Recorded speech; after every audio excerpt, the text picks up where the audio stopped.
Hi students, this is a quick tutorial on how to register for our virtual INOs. You will click on the link that is given to you in Edulink, and this is what you will see. So this is webinar registration. So first you will put your first name, last name, and email address.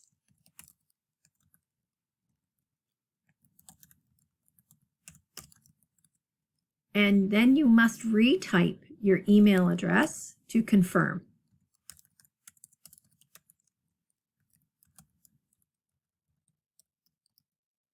Click register, and then you're done. You will receive an email, as it states here, regarding your registration status.